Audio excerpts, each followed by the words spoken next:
Hi, this is Gary Habermas. I'm the Distinguished Research Professor of Apologetics and Philosophy at Liberty University in Lynchburg, Virginia. I teach full-time in the PhD program here, and I have been a guest on the program by Nick Peters on many occasions, and over the years I've noticed how many excellent guests he gets.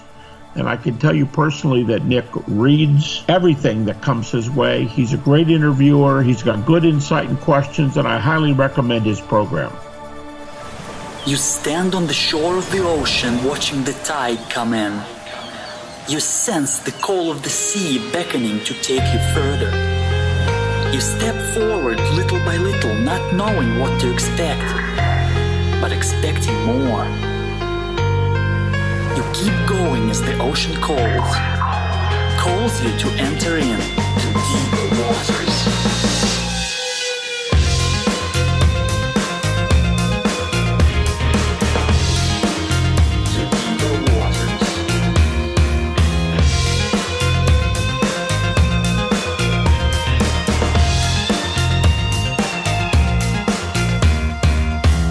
Hello everyone, welcome to the Deeper Waters podcast. I am Nick Peters, your host, seeking to bring you the very best in Christian scholarship and apologetics.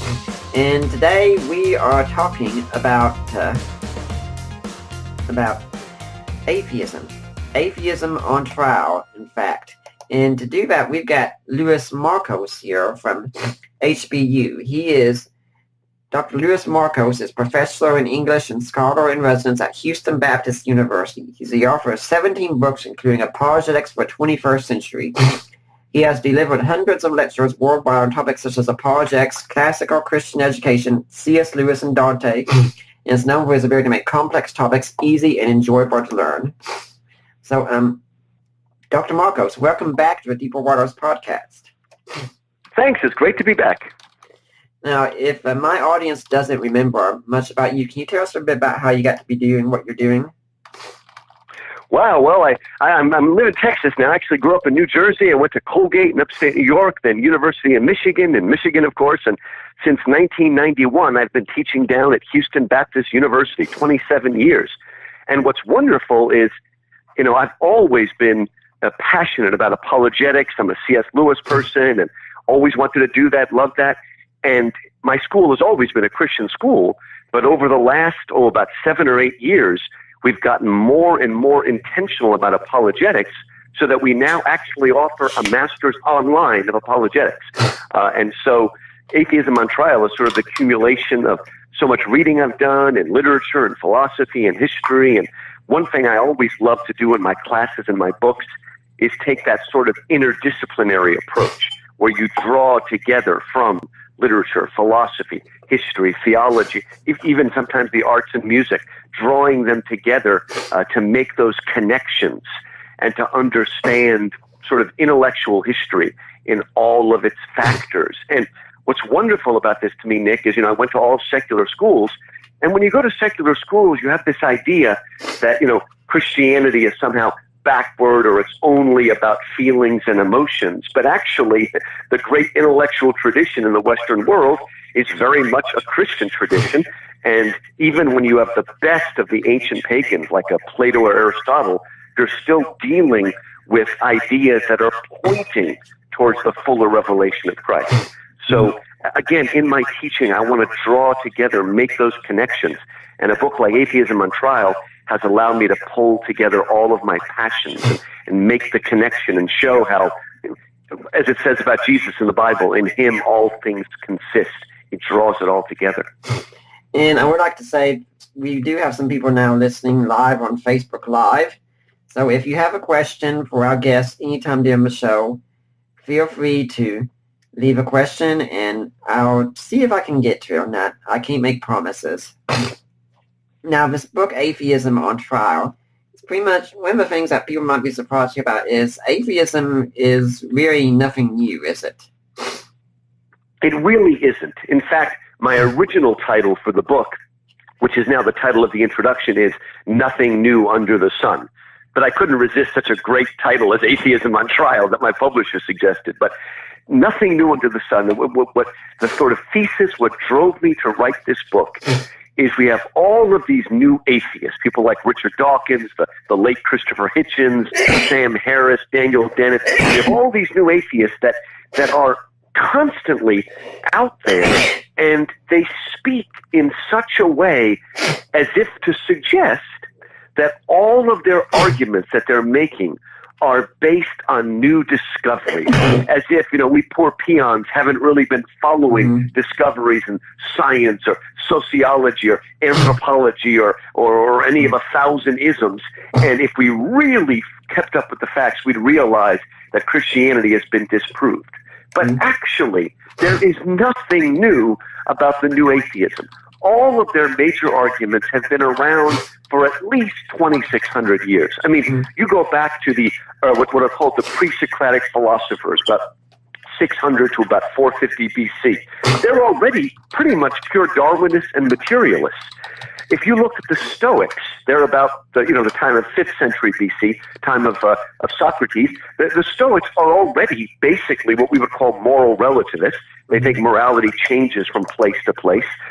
You've got Lucretius in the 1st century BC, and he lays out basically a Darwinian system that shows how everything we see can come about by random material natural processes. I mean, they're all there in the early church, in the Middle Ages.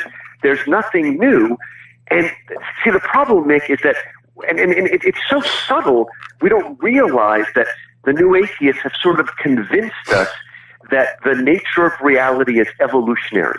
In other words, we started dark and ignorant and superstition, but now we found this enlightenment and we understand. It's like Richard Dawkins was trying this movement to start to call atheists the brights, like bright people. They're the brights, we're all the ignorant ones, right? But it's just simply not true. The arguments that go on between the new atheists and the Christians today have been going on for thousands of years. The debate's been there, and in no way has atheism won the debate. In fact, in most cases, it's been Christianity, or at least theism, that's won the debate.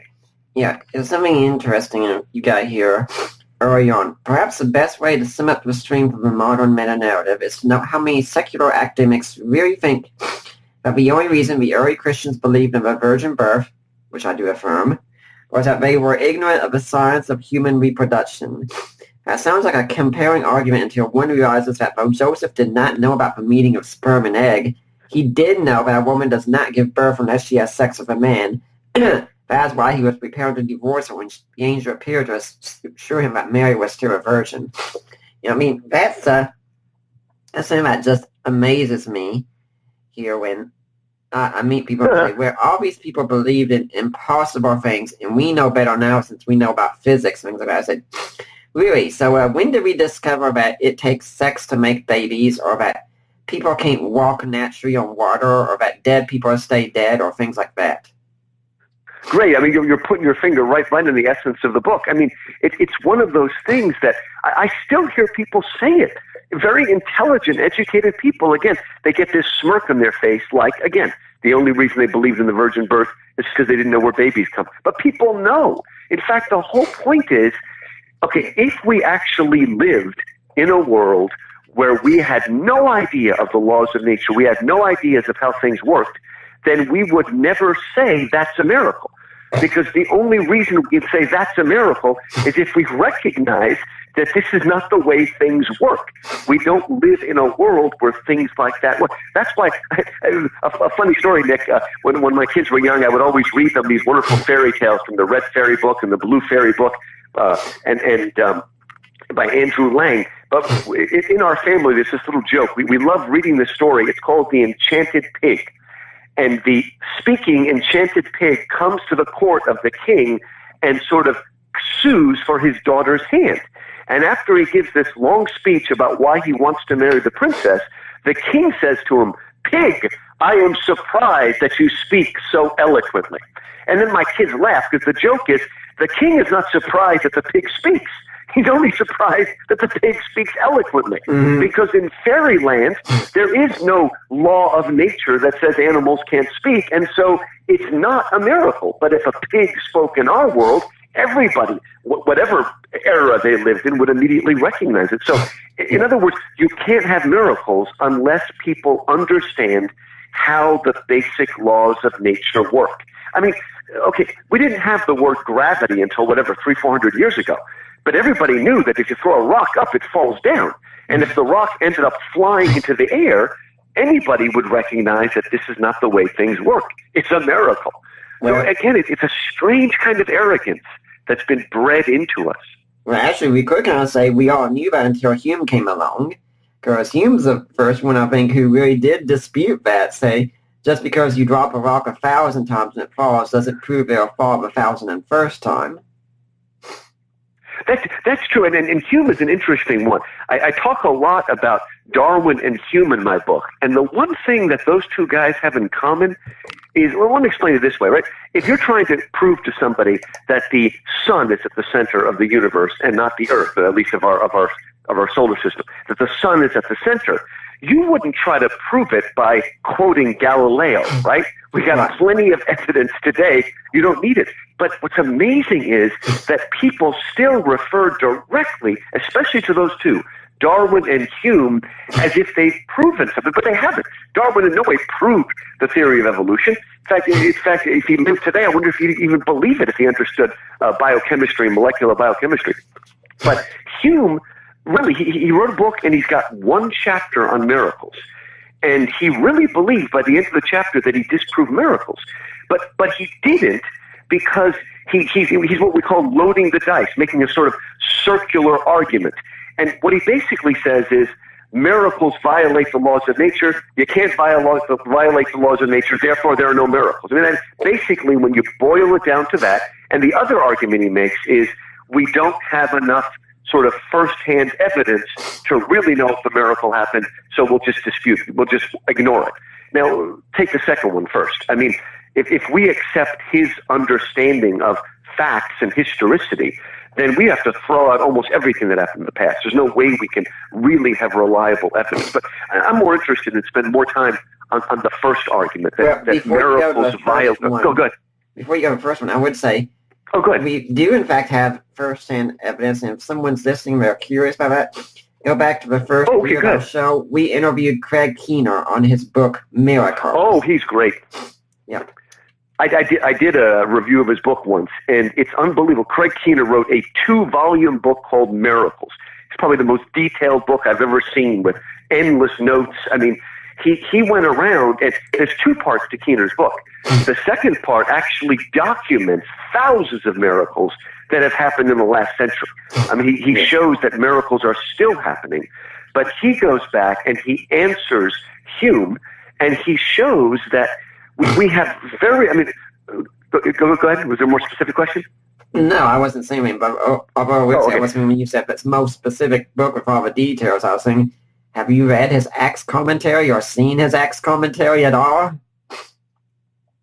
Oh, I'm sorry. Say that. His what commentary? Oh, I've not yet read his commentary on Acts. I read his book on miracles. His Acts commentary is 4 volumes long. Wow, I've heard about it, but I haven't read that yet. I mean, the man's an amazing scholar. He just digs in there and digs in there.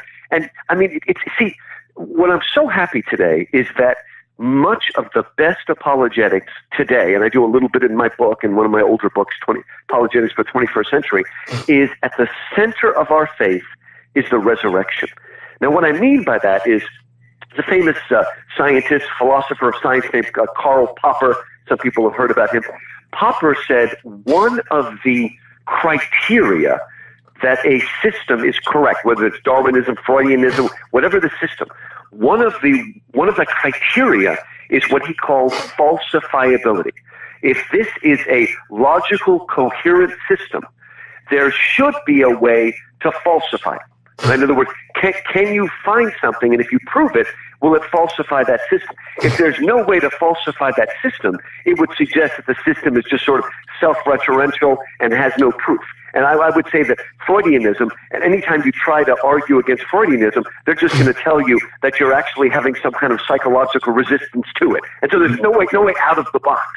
But the amazing thing about Christianity is it is a coherent and falsifiable system. If you could prove that Jesus did not rise from the dead, if you could discover the body, then Christianity would be revealed as a hoax. And Paul, in 1 Corinthians 15, admits this himself. He says, if Christ did not raise from the dead, then our faith is in vain. We are the most miserable of all people.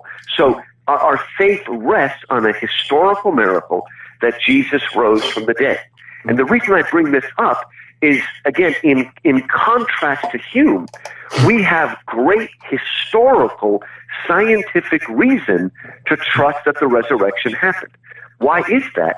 Because the Gospels are based on eyewitness accounts, on eyewitness testimony.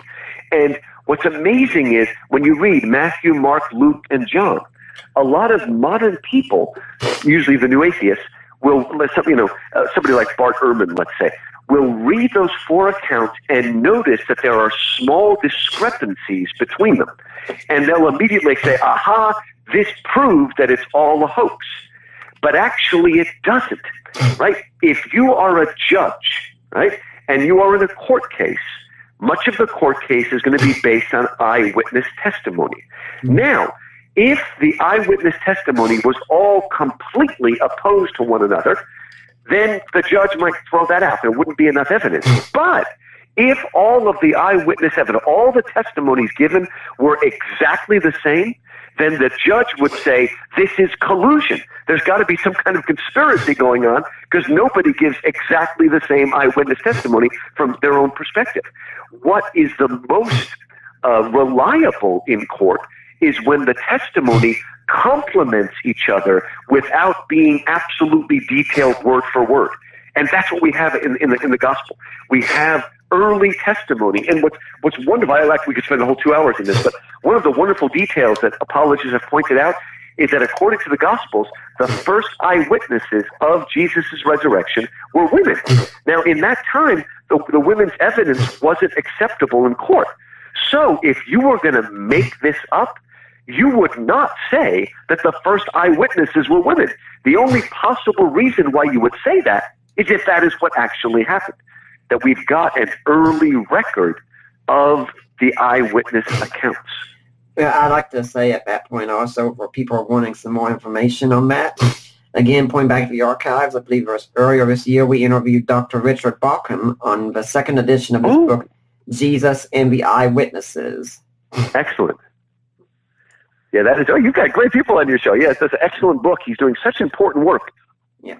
I mean, people need to understand that, again, Christianity from its beginning and the early Christianity is founded in history. We have a lot of evidence of what was going on very early on. It's not just myth and hearsay. It is factual, grounded in history and in eyewitness accounts.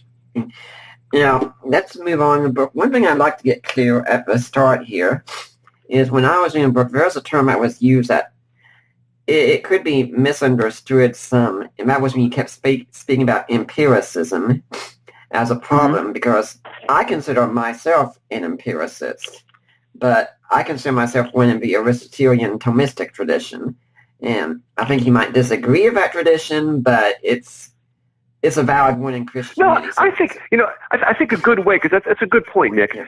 A good way to segue into this is to talk about the different meanings of the word naturalist, right?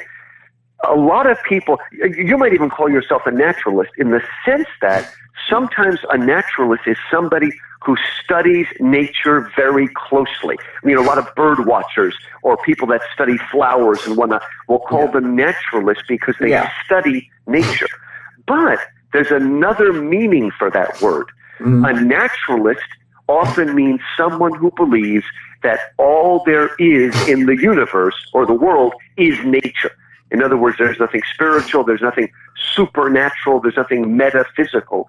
All there is nature. It's kind of like the word materialism. Philosophically, a materialist believes that all there is matter. Somebody like Marx, there is no spirit. But in our culture, a materialist is sometimes, Madonna, a material girl living in a material world. So you're right. An empiricist, in the Aristotelian sense, is that we base what we do on observation. We study and observe. But often when it's used by somebody like Hume, then what they mean is the only source of knowledge is through our five senses and through experience. Now, the problem with that from the point of view of Christianity or just religion in general is that pure empiricism does not allow for revelation, that we can get a message from the supernatural realm, which is what Christians and Jews believe about the Bible. It's what we believe about the prophets. Even to a certain extent, a miracle is a intrusion, if you will, where something divine enters for a moment into the natural. So you're right. That's a good distinction to make. That and anybody that's a scientist, needs to base their. And what's really neat about that is I talk a little bit, Nick, in my book about intelligent design. And again, the true intelligent design person will say, as a scientist, I'm an empiricist. In other words, intelligent design theorists like a Michael Behe or something like that, they don't base their evidence by quoting Genesis. They do their evidence by studying very, very carefully the evidence. And if you study the evidence very carefully, it shows that what we're looking at has been designed. It couldn't have just happened randomly. It bears all the evidence of design in the same way that an empirical scientist who is going around England, let's say, and the scientist notices circles of stone that are just sort of random. Well, he's like, well, that just could have happened by weathering and whatnot. But then he sees Stonehenge, and by his evidence, by his empirical evidence, he immediately realizes that this is not a random natural phenomenon. This was designed. He may not know who designed it. We used to think it was the Druids. Now they say it was somebody much older. But we recognize it as designed. So in that sense, you're right. And then I'm glad we do have Christian empiricists in the sense that they're willing to take the time to do the observation.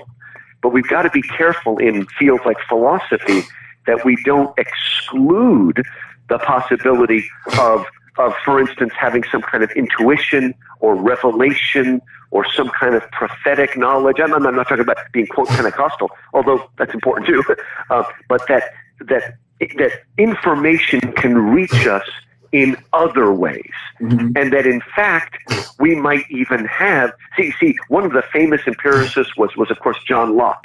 And John Locke said that we are born as complete blank slates. You know that famous phrase, tabula rasa, really means white paper. That we are complete blank slates, and that everything we know can only come through our senses. But a lot of Christians would argue that God has put in us a sense of the divine, a sensus divinitatis is the Latin phrase, that he's put in us a yearning for him. So in other words, there's something beyond the empirical. But again, I think I'm glad you mentioned that, Nick, because it is important that as Christian, especially if we're a Christian academic, but any kind of Christian needs to be able to base what they're doing mostly on what we can study and observe and calculate, as you said, Aristotle taught us. Yeah. You go on, the next part is about the origins of the universe. And I always find this one to be fascinating, because coming from a Thomistic perspective, I'm sure you understand the origins of the universe isn't really necessary for my argument. I responded a few weeks or so ago on someone making a video about the first way of Thomas Aquinas, and they made it be about the origins of the universe. I said, this guy's got it wrong entirely. Aquinas' argument is not about the origins of the universe. He can have an eternal universe, and his argument for God still works. But the interesting thing is, we can have an eternal universe and God still exists. But it does seem to add an extra hurdle if it's clear the universe did have a beginning. You're right. It is interesting. And of course, Aquinas was influenced very much by Aristotle. And Aristotle actually believed in both what's called the Big Bang and the steady state. In other words, he believed that God and the universe were both eternal. And you could still, because a lot of what Aquinas says goes back to Aristotle, that even if the universe is eternal, you still need an unmoved mover. You still need a fixed point. You still need an origin, or you have what they call infinite regress. It just goes back and back, and we have nothing to begin motion or whatnot. Yeah. But, you're right in that sense. Christian apologists never needed the Big Bang.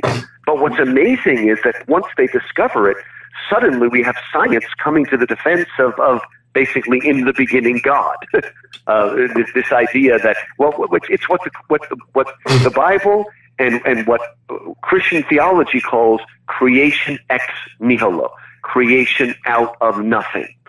And to be honest, the Bible doesn't say a whole lot about that. Basically, it's Genesis 1, in the beginning God created the heavens and earth. And more interestingly, the other place where we get ex nihilo is Hebrews chapter 11, the famous faith chapter, right, about Abraham and everyone. And it actually says, by faith, we believe that God created everything, making everything seen out of what's unseen. So that in Hebrews 2, it talks a little bit about that idea. But you're right, it's not a necessary part of the faith, but it's pretty exciting when, scientific discoveries are pointing in the definition of a biblical truth. It's kind of amazing. There was that great quote from Robert Jastro's book, God and the Astronomers, where he his own lines of, for a scientist who has put his faith in the power of reason, the story ends like a bad dream. He's climbing a mountain of ignorance. He is pouring himself to the edge, and just as he reaches the top, he's greeted by a band of theologians who have been sitting there for centuries. I love that quote. You're right. It's such a powerful image, and it does kind of turn the tide at least once. Who are the ones that really don't know? I mean, what's amazing though about this, and I talk a little bit about this in the book, is that one of the new atheists of his age would have been Carl Sagan, right? Yep. He would have fit in very well with Dawkins and all these folks. And I'll never forget, and I don't know if you're old enough, Nick, to remember the original Cosmos that was about 1979 or 1980. I saw it when I was a kid, and it was on PBS. And in that famous series about the Cosmos, which has been rebooted, of course, a few years ago. Yeah. Anyway, he starts by saying, the cosmos is all there is, all there ever was, and all there ever will be. Mm-hmm. Now, what's amazing about that statement, Nick, is that in 1980, most of the regular people, those of us who aren't actual scientists, we didn't know yet about the Big Bang. But by 1980, all the scientists were well aware that the Big Bang had been pretty much proven. They'd already discovered what they called the smoking gun, the background radiation. I mean, by 1980, Carl Sagan knew well and good that the universe had a beginning. And yet, still, he begins his series with what is basically a metaphysical statement, that the universe is all there ever is. And of course, what he's doing, very, very kind of nasty there, is he's taking the praise of God in Revelation 4, holy, holy, holy is the Lord God Almighty who was and is to come. And what he's done is he's taken that statement and made it not about God, but about the universe, about the cosmos, which is, that's what the Jews would call chutzpah there. That's a little bit. But anyway, what I'm getting at is that even though he knows, the other great example is what's his name? The one who just died. Stephen Hawking. The Theory of Everything guy. Hawking, thank you. The name escaped me. Yeah, Stephen Hawking. In the very beginning, when he wrote that book, The Brief History of Time, which made him an overnight bestseller, in the beginning, he was one of the great popularizers of the Big Bang, until at some point he suddenly realized the theistic implications of the Big Bang. That if you have a Big Bang, you need a Big Banger. And he spent the rest of his career, right until his death, backpedaling and trying to come up with a, quote, material, naturalistic, scientific explanation for the Big Bang that could escape from any kind of theism. So both of those two people, two of the great scientists and logical thinkers, just refused to accept the implications of what science was telling them and made all sorts of crazy strides to get around it. I mean, multiverses and things. And, Richard Dawkins, along with others, have now suggested that our DNA was seeded by aliens, what they call panspermia, an idea that was actually started by Crick, one of the co-founders of the double helix of the DNA. Yeah. So, we're in a world now where basically the most ludicrous scientific explanation will trump the simplest, most logical theistic explanation every time. That's where we're at right now. Crazy. Yeah, I remember hearing something. You can go and listen to it at the Biblical Training website. Ron Nash, before he passed away, he did a series of lectures on philosophy, and he told a story in there about Carl Sagan, who died at a relatively young age because apparently he had Lou Gehrig's disease. Oh, right. He was part of sort of mailing group, a computer mailing group of astrophysicists. And there were a lot of Christians in this group. And one of them apparently posted something saying, Carl, I hear you have a big test coming up. I hope you pass. And a few days later, apparently Carl Sagan wrote back and said, I hope I pass too. Please pray for me. Oh, that's interesting. Yeah. Interesting. Well, I will tell you, I know, especially with Stephen Hawking, he had so many Christians around him that were talking to him all the time. A lot of people that knew him. Yeah. And of course, as you know, especially if you've seen the movie, his first wife was a pretty strong Christian. But I don't know. I mean, the weird thing about Stephen Hawking is the disease that he had should have killed him in a couple of years. And yet he lived with that terrible disease over 40 years. I mean, it's unheard of. It just doesn't happen. And it was almost like God was keeping him alive to reach out to him. Nobody knows what's going on at that deep level, but it's kind of an amazing thing. He was such like I said, when you've got go ahead. He was such a popular figure too. I mean, my wife and I both enjoy watching The Big Bang Theory, for instance, and it was always wonderful when Stephen Hawking showed up on there. Oh yeah. Man, who, and anyway, in any case, who can't, just be amazed by this man that has such a crippling disease and yet does amazing things? I mean, in that sense, he's a very heroic person. Yeah. I mean, he's communicating through just that little tube, basically. I mean, it's unbelievable, the heroism there. But I don't know. It's like I said, see, when it comes down to it, I think, and we write these books about apologetics, and you can make all these great arguments, but I think when it comes down to it, what really stops people, just in general, all around the world, is that, as Christians, we believe that Jesus is Savior, right? Well, nobody goes to a Savior unless he thinks he needs to be saved from something.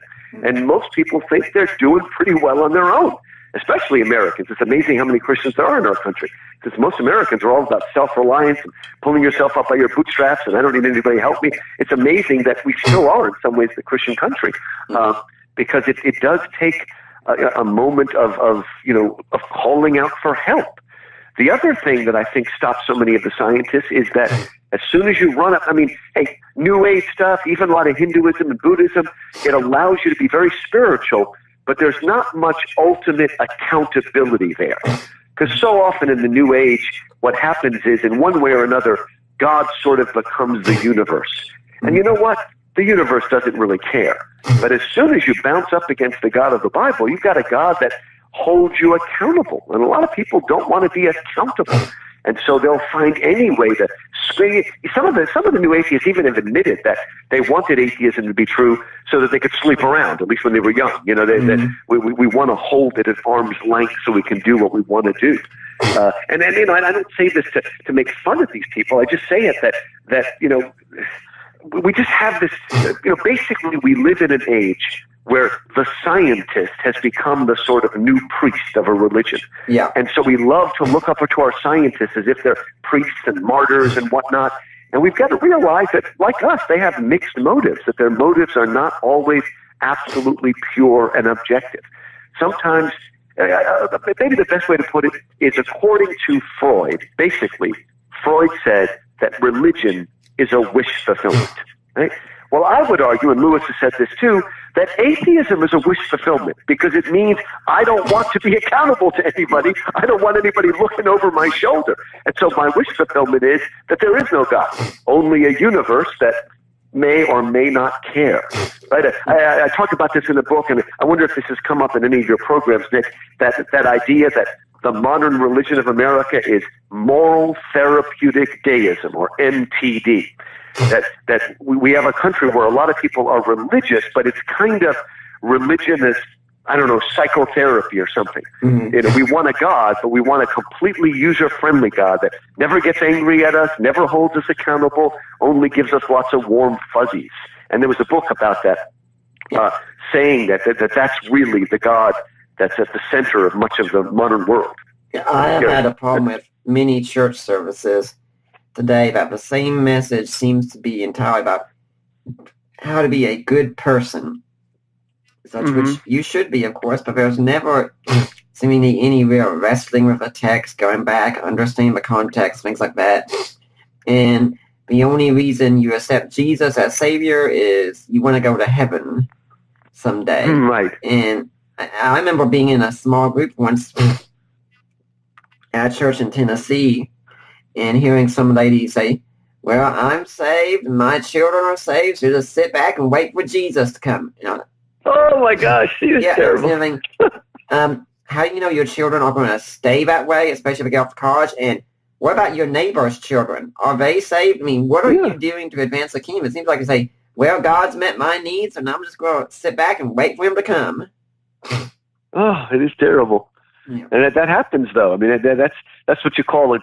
I mean, there are some people that misunderstand grace and think they have to work for religion, but there are other people who misunderstand grace and think I could just sit around and do nothing. I mean, that you're certainly haven't been regenerated by God if you're just sitting around doing nothing. Very, very odd.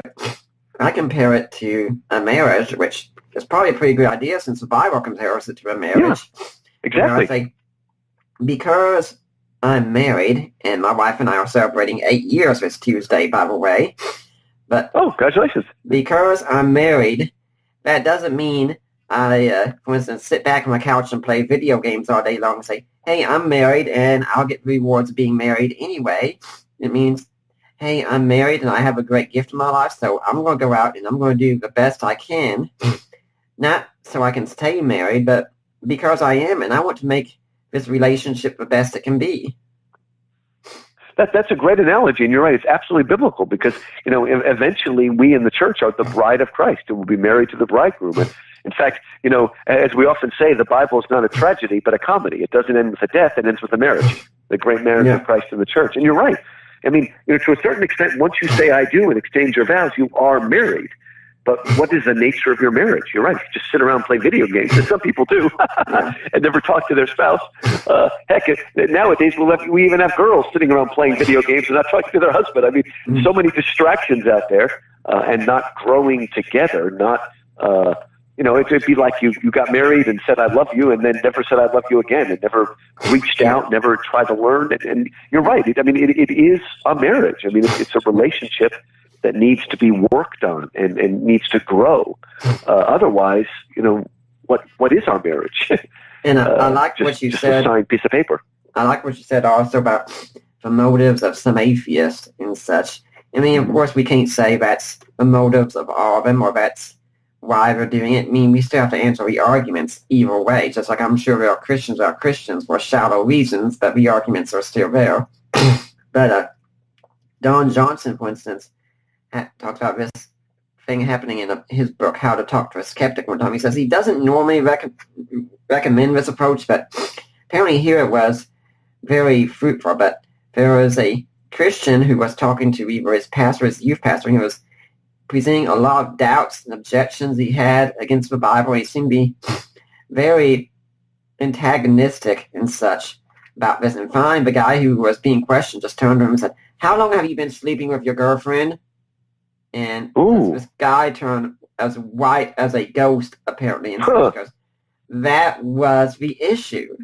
He had started doing that, and so he said, apparently he was saying, either I stopped doing this, or I stopped the church. I wonder which one he's going to go with.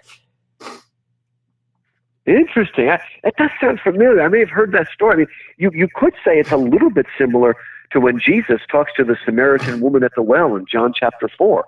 And he says, go get your husband. And she says, well, I don't have a husband. And then he says, you're right. You've been married 5 times, and the man you're living with now is not your husband. He cuts right to the chase. But he doesn't do it out of cruelty. He does it out of love because, when you look at John chapter 4, Jesus is affirming that this woman is seeking the right thing, love, acceptance, all of that sort of stuff, but she's doing it in the wrong way. That's why he offers her living water. Yeah. But it's interesting that you bring this up because, I've got 10 chapters in the book, and if you ask me which is the most important, I think the most important one, the one I spent the most time on, and I think is the most timely, is the chapter where I talk about an early church heretic named Marcion. Now, Marcion, we're talking about 200 AD or so. Marcion started a heresy that we call Marcionism after him. And what Marcion basically did is he drove a wedge between the Old Testament and the New Testament. He said that this Old Testament God is an angry God full of wrath, and he's evil and cruel and kills people. And then there's this nice, wonderful New Testament God named Jesus, meek and mild, loving, never says a bad word, caring. And what he did is he drove a wedge between the two. And what he basically wanted to do is throw out not only the Old Testament God, but the Old Testament, and make Christianity just about love and mercy and wonder. Now, what's amazing about that is that we have returned 100% to Marcionism. Mm-hmm. I think the biggest argument that I hear from even people that call themselves Christians is, wait a minute, look in the Old Testament, look at what's called the conquest of Canaan. Look, Jesus is an ethnic, not Jesus, but God the Father is an ethnic cleanser. We need to throw out the Old Testament. All we want is love and tolerance and acceptance and inclusivism and whatnot. And what I'm getting at is that we've gone right back. We think that we've discovered this or something like that. But the church fought. And see, a lot of people have this idea, the church made up the Bible. Well, the whole point is that people knew the canonical books, but after Marcion's heresy caused a lot of problem, then they had to make up an official list. I mean, people basically knew, but they had to make that list official, not only for the New Testament, but for the Old Testament. Okay, now, here's the point I want to make now. This argument has been raised now, and I think it's one of the strongest arguments against Christianity and makes people lose their faith. But what's wonderful is not only was the same argument made 1,800 years ago, it was answered fully by an early church father named Tertullian. Mm-hmm. And I was going through my book and I found the quote. It just amazed me when I read this quote, because Tertullian, 1,800 years ago, Tertullian says, "This is the kind of God you Marcions want." And I'm going to read this, just it's not too long. I'm going to read this because this is, I think, an almost clinical description of moral therapeutic deism we've come back to. And this is what Tertullian says. Ironically, he says, "Oh my," he says, "a better God has been discovered by Marcion, who has never taken offense, is never angry, he never inflicts punishment, he has never prepared fire in hell, no gnashing of teeth in the outer darkness. He is purely and simply good. Oh, now, he does forbid all delinquency, but only in word. He is in you if you are willing to pay him homage for the sake of appearances, that you may seem to honor God. For your fear he does not want." I mean, that's unbelievable. I mean, this is exactly what people are preaching right now. And he's saying, ironically, that you Marcions have found this wonderful, again, I used to say user-friendly, moral therapeutic God, and you don't need him. But now there he's being ironical. But in the rest of his book, Tertullian gives some good arguments. And he says, look, even you Marcionists believe that God makes commands and forbids certain things, but if he doesn't have the justice and holiness to back up those commands, sometimes with punishment, then what kind of a weak God is this that you're serving? He's an inconsistent God. He can't make rules and yet lack the power and will to enforce them. What exactly is this God that you want? And I tell you that this is what I see, because I teach in a university, a very conservative university. But what I'm seeing is the biggest issues that are turning church kids, these are kids that grew up in the church and whatnot, fairly conservative kids, and are moving away from the faith. And the two issues I see the most, one is the gay issue. The other is this issue of, the Old Testament God of wrath. And Nick, this bothers me, because what's happening here, okay, it would be one thing if the students were saying, well, I doubt the accuracy of the Bible. Now, that's bad, okay, but that's not at the very essence of our faith. But that's not what they're saying. What they're really starting to say, we're raising a generation of young people, and not so young people, who believe that they themselves are more moral than the God of the Old Testament. Mm-hmm. Now, you see how we've moved from doubting the Bible to the very worst sin of all, and that's the sin of pride. that I know better. So again, it's what we've done. That they seem like they're completely opposite, but the whole LGBT issue, when you link it together with this idea of God as an ethnic cleanser or something, what we're getting at is this insistence that Christianity is and only is a religion of inclusivism and absolute tolerance and absolute embracing of everything. Yeah, are you seeing that it's dangerous because we are a religion that embraces, but we don't embrace sin that's self-destructive? Yeah, wow. I would like to say that if anyone's interested in the issues of God and the Old Testament and his moral nature and such, yes, once again, we have some shows on that. Paul Copan has been on to talk about the book, Is God a Moral Monster? Matthew Flanagan has been on to talk about Did God Recommend Genocide? And John Walton has been on to talk about the Lost World of the Israelite Conquest. So we've got plenty of material here. Excellent. Those are important because I really do think that may be one of the most important issues right now. And I think one of the reasons it is because, especially, like, I don't even know if I want to read it because it's so nasty, but Richard Dawkins' book, The God Delusion, he's got that one long sentence where he basically accuses the God of the Old Testament of being everything, whatever, racist, sexist, homophobe, infanticide. He just goes on and on and on, attacking him as, yes, a moral monster. And I think part of that reason, part of it's the accountability issue.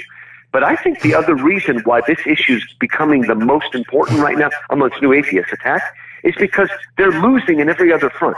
I mean, they really have lost in the scientific realm. Now, I'm not saying that the scientific evidence necessarily proves a literal six-day creation. I'm just saying that what the evidence shows is that we were designed, right? That it's not random, that Darwinian evolution simply could not have produced it. And again, Dawkins admits that by saying that maybe our DNA was seeded. Basically, he's admitting that the DNA is too complicated, too front-loaded with information to possibly have come about by slow, gradual Darwinian. He's admitting that by looking for another option.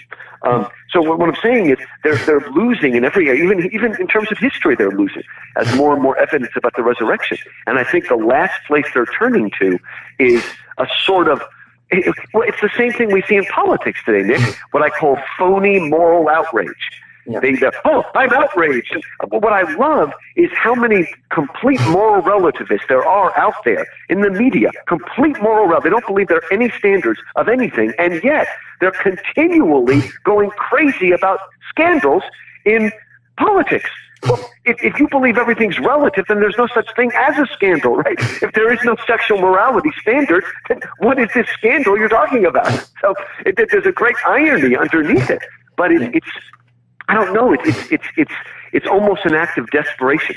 My last defense is to show moral outrage, even if I don't really feel any.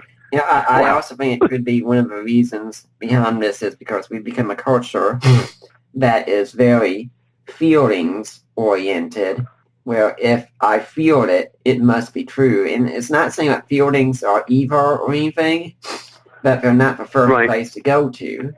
And it's too easy to go that way. So the whole idea is to go with try and get people to feel something and then leave that way. And I think that does happen in the political arena, especially whenever you bring up the term for children. Because then I hate that. That's right, the children. I don't remember what politician I heard, but he was again trying to rile people up, and he said something about this back in the Soviet. I don't want the Soviets pointing their nuclear weapons at our children. What the heck does that mean, right? I mean, well, let's say all the adults died and all the children under 2 years actually survived. They're all going to die without the adults to take care of it. You're right. I hate that rhetoric. And to be fair, we see it sometimes in our churches too. One of the things that I hate is whenever there's some innovation in church. I mean, I don't mean a bad one, a good innovation, or at least a neutral innovation. And there's a lot of middle-aged people that don't like it because it's breaking their, whatever their pattern of doing things. They don't say, this is offending me. They say, if we make this change, it's going to upset the senior adults. And actually, the senior adults are not upset at all. They're senior adults. They've learned to be flexible. They're ready for another tent revival, right? It's the middle-aged people who don't want things to break their pattern and whatnot. And we just do that more and more, and it really does drive me crazy. And I wish that I could prove this. Nick, you're pretty good at this. Maybe you could prove it. But I am absolutely convinced. You know how people now, instead of saying BC and AD, it's politically correct to say BCE and CE, right? Yes. Before the Common Era and Common Era.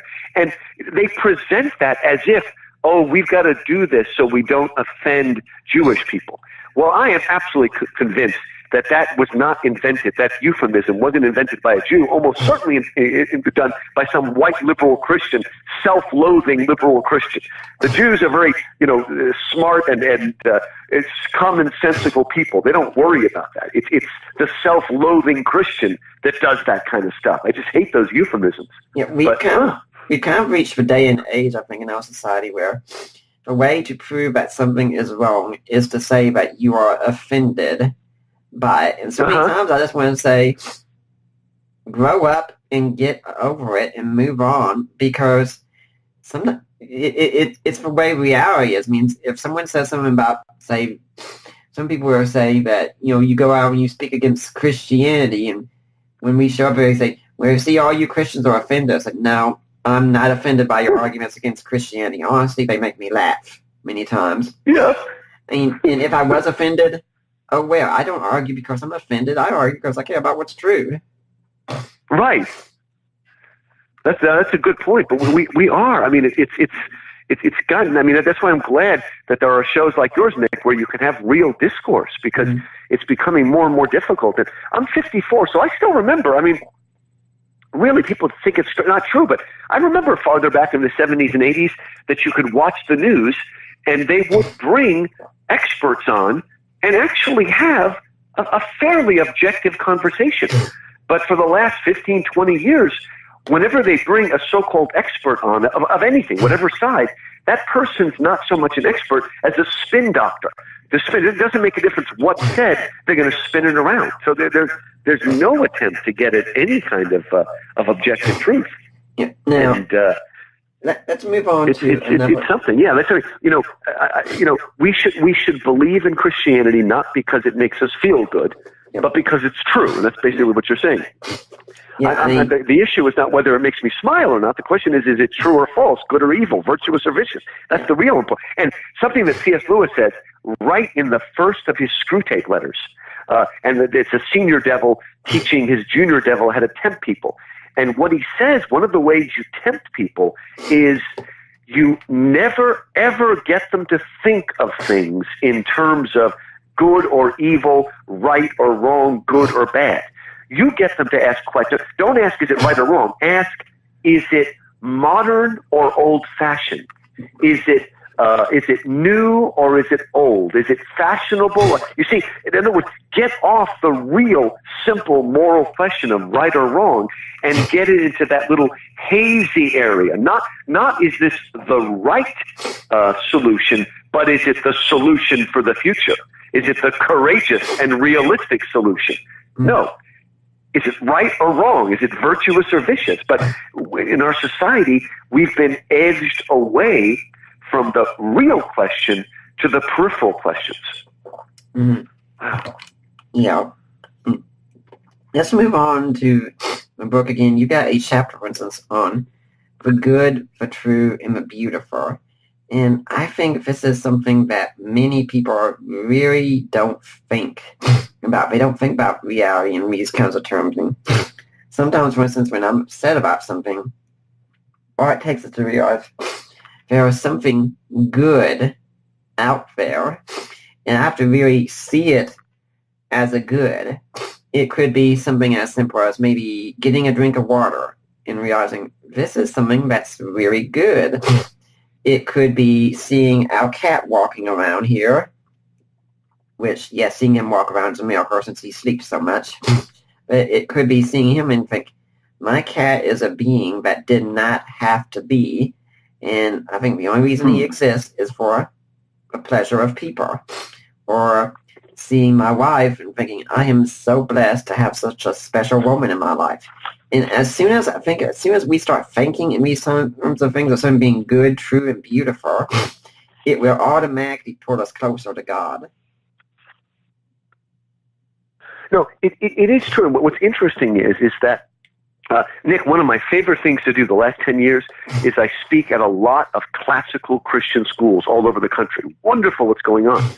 But recently, there's been a growing number of classical charter schools. Now, the fact that it's a charter school means it's public. But most of the classical charter schools I speak at are run by Christians. Right? You might say it's a little bit of smuggled theology, as C.S. Lewis would say, getting it in there. But what's wonderful is that because it is a public school, they can't always be explicitly religious. But what a lot of these schools do when they're interviewing, teachers, they can't ask them, do you believe in God? Because it's a public school, right? But you can ask something like, do you believe that the good, the true, and the beautiful are real things? Yeah. And I will tell you today, Nick, if you really believe in the good, the true, and the beautiful today, it almost certainly believes that you're at least a theist, maybe not a Christian, but you at least believe in God. Because unless there's a God, unless there's someone outside of nature, and unless there's something transcendent that crosses and is universal, then all you're left with is modern relativism. Well, it's only good if I think it's good or you think it's good. Or that's those sophists I mentioned from the golden age of Greece, 5th century BC. They basically said that morality changes wildly from one city-state to the other.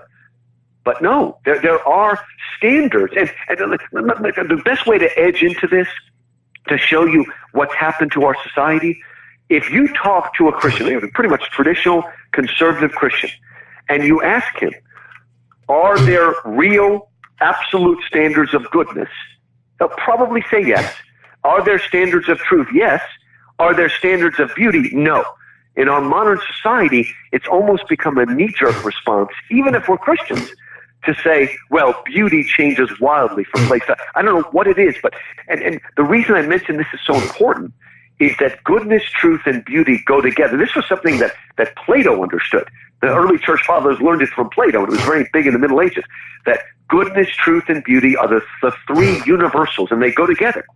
And the trouble is that if we allow beauty to die, any standard of beauty to die, and make it absolutely relative, sooner or later, that will erode truth and goodness, right? Yeah. If we allow aesthetics to go, ethics and philosophy will often follow in their wake.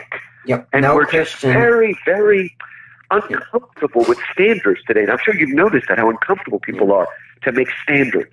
Yeah, no Christian should ever say beauty is in the eye of a beholder. Yeah. It is problematic. Now, again, there's difference, some of us think that person's cute and that person is, but there's something beyond that. There's a difference to that.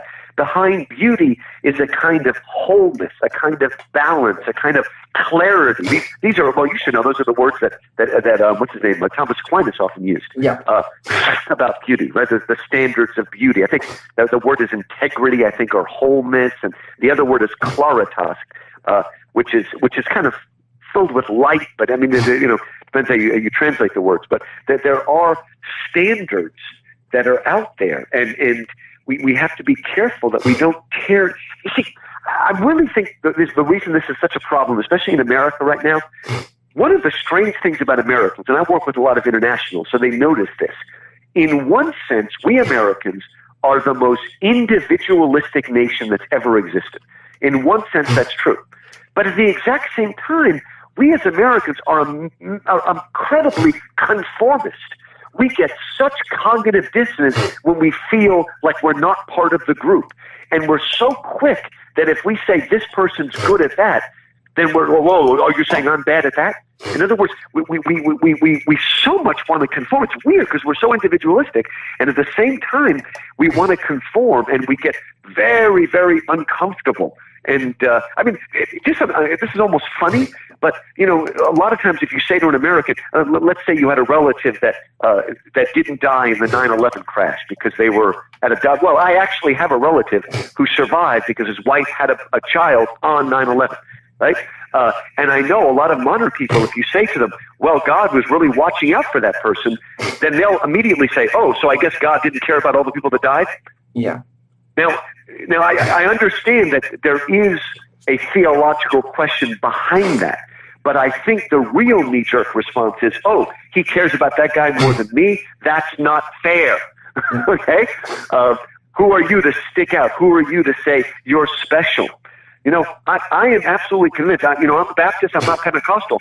But a lot of times when Baptists are attacking Pentecostals because they have a gift of tongues or prophecy, they may have a lot of theological, biblical evidence they can marshal, but a lot of times that's not their real motivation. Their real motivation is, oh, so you got a gift I don't? You think you're more special than I am? Right?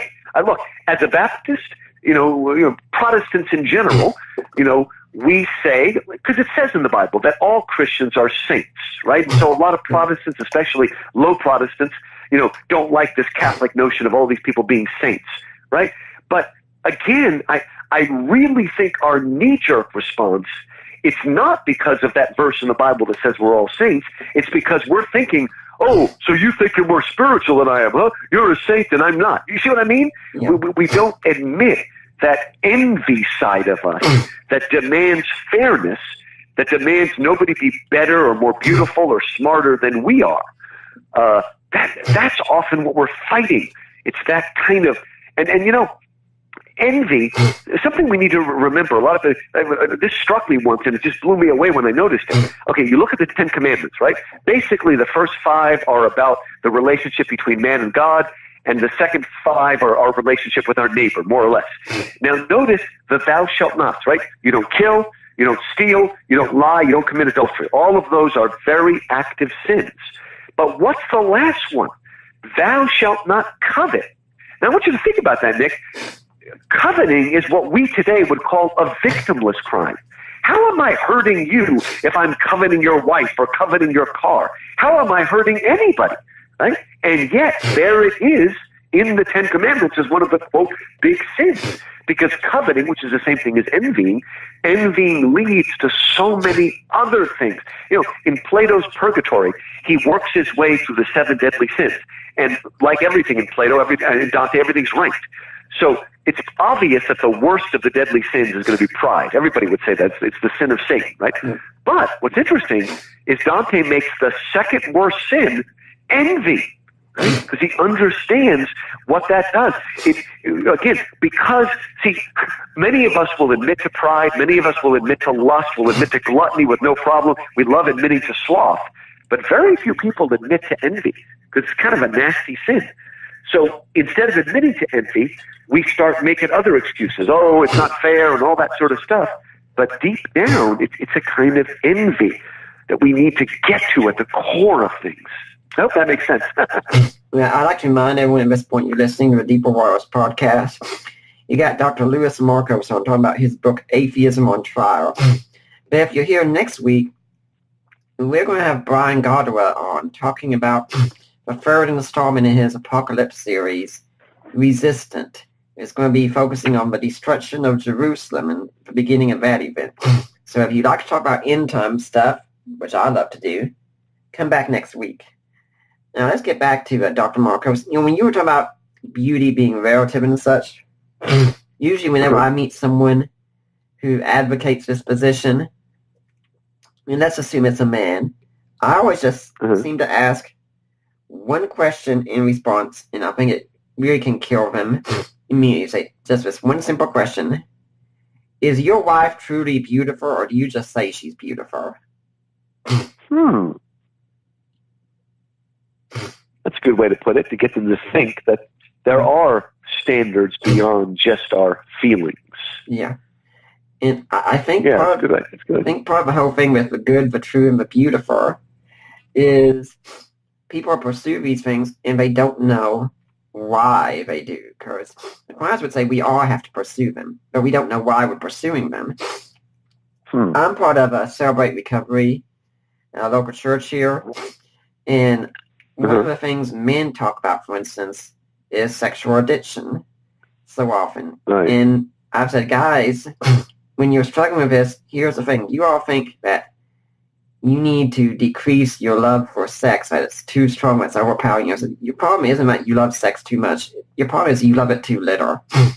You love it so little, you don't really know what it is, what it's for. It's just something you use. If you really loved it, you would understand how sacred and special it is, and you treat it differently.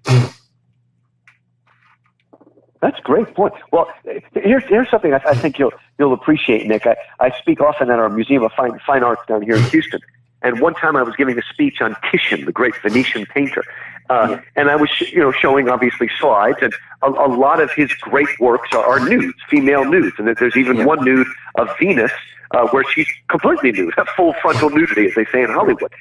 And after I talked about the painting, I stopped for a moment.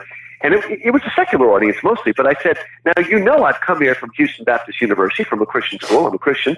And some of you may be wondering, what I think about, this nudity that I'm showing you.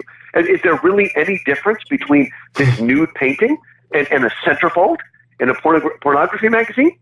And I said, that's an important question, and I want to answer it, and I think you'll like this distinction. What I suggest to them is, what is the difference between this work of art and a centerfold? And this is how I described it.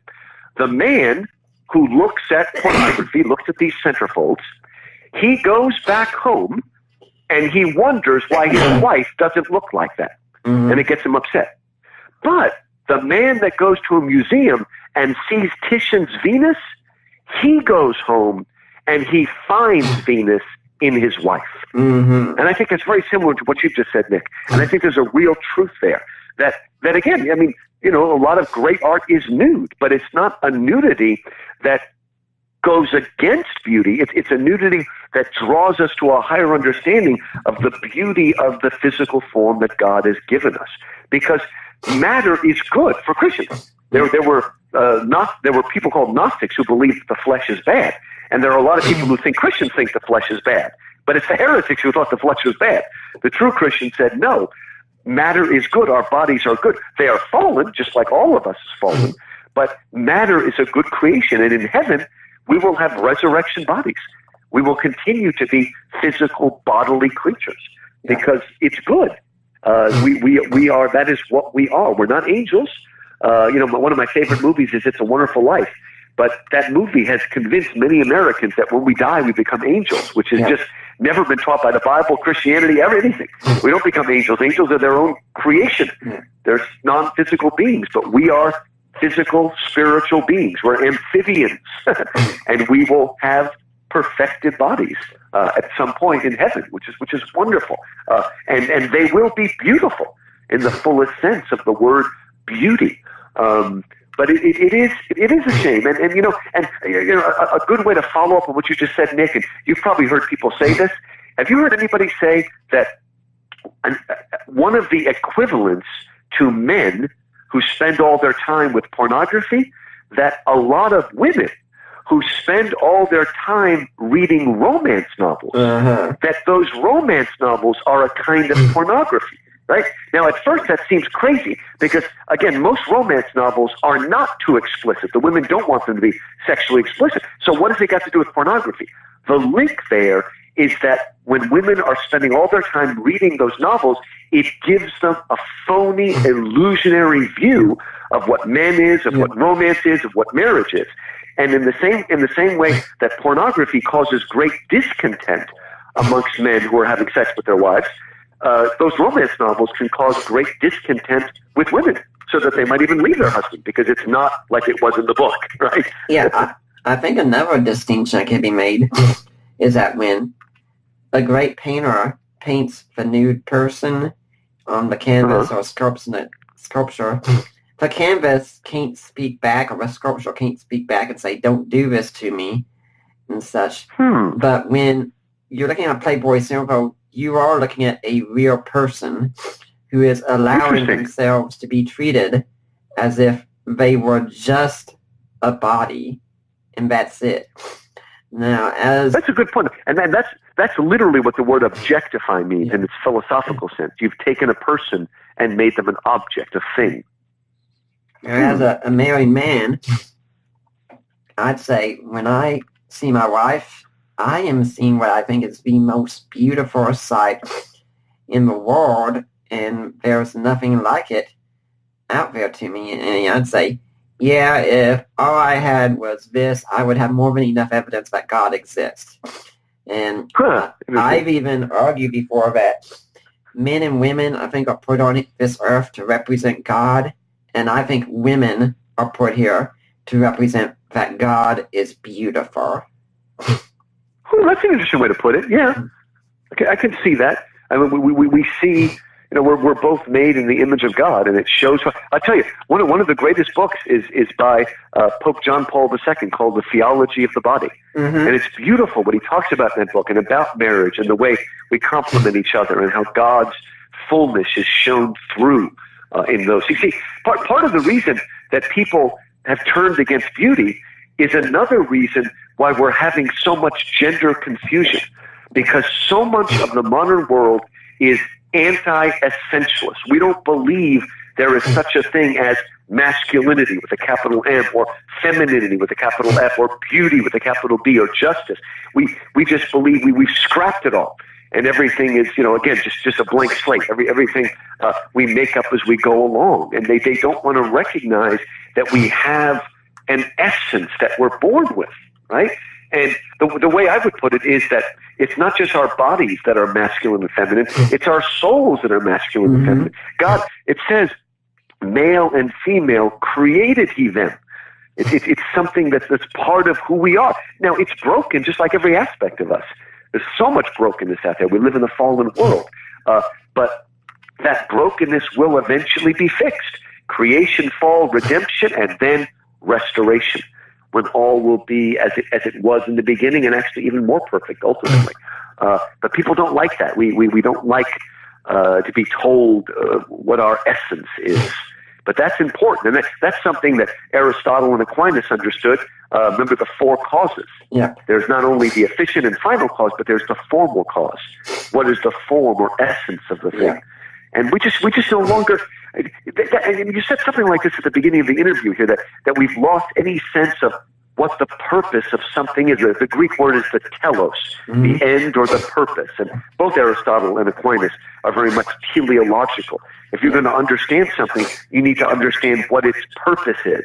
I'm sure at least some of your guests have quoted that famous beginning of the Westminster Shorter Catechism. What is the chief end of man? To glorify God and enjoy him forever.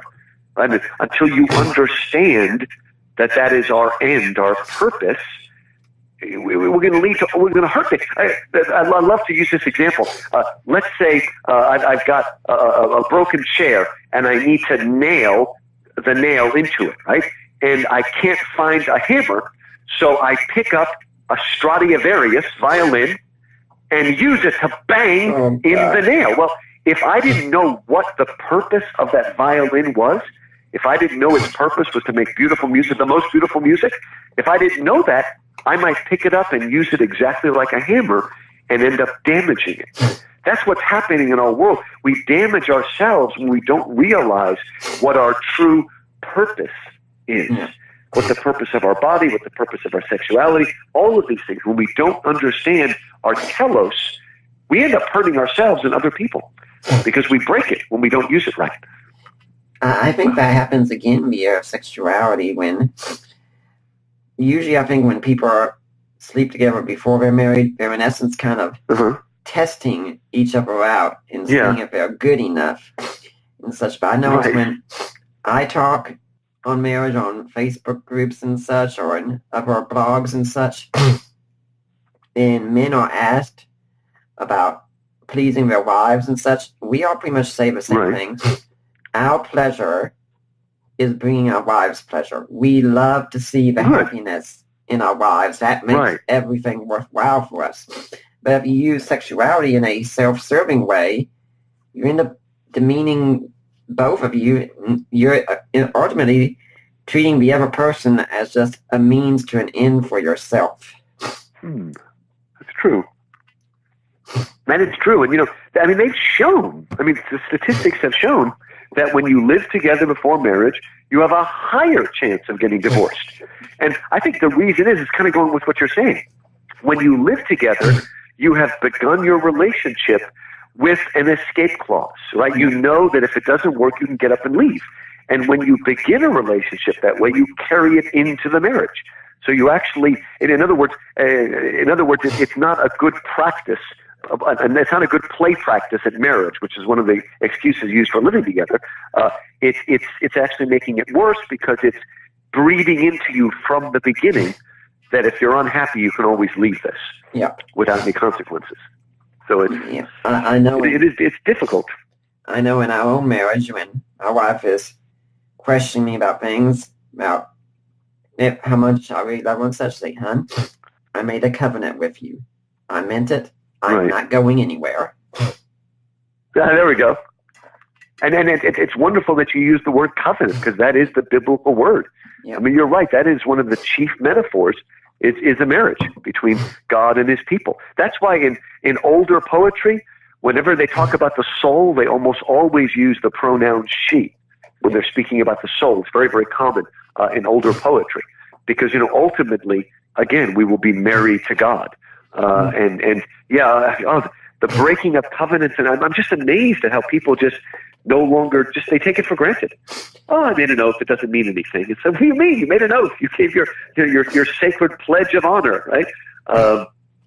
Man, it is difficult, but it's. Sometimes we can go to town maybe about 10 miles or so away from us if I needs to see a doctor or somewhere else there. And on the way back, every time we pass this billboard on the way back, and it's for a divorce attorney or something like that, it says, undo, I do. And every time I reach over and take her hand or put my hand on her leg or something, and I just say, not us, every time. Oh, good. Man, that is just poisonous to see. Can you imagine someone, that doesn't have a good firm foundation like you do, to see that every day? Yeah. That really does erode away any deep sense of morality. Yeah. Undo, I do. That's terrible. Oh my gosh. Just turn it into a little marketing plug, something that, it's just so difficult and has caused so much destruction. And then, one of the things that's been shown, in the 70s, which I lived through, basically the myth was, divorce doesn't hurt children. They're fine. In fact, it's better for the children. Better they get divorced and the children see their parents fighting. Well, that's proven to be completely untrue. It's just simply not true. But people have to convince themselves of that. It's just like people convince themselves of, oh, no, daycare is good for kids. It will help them socialize.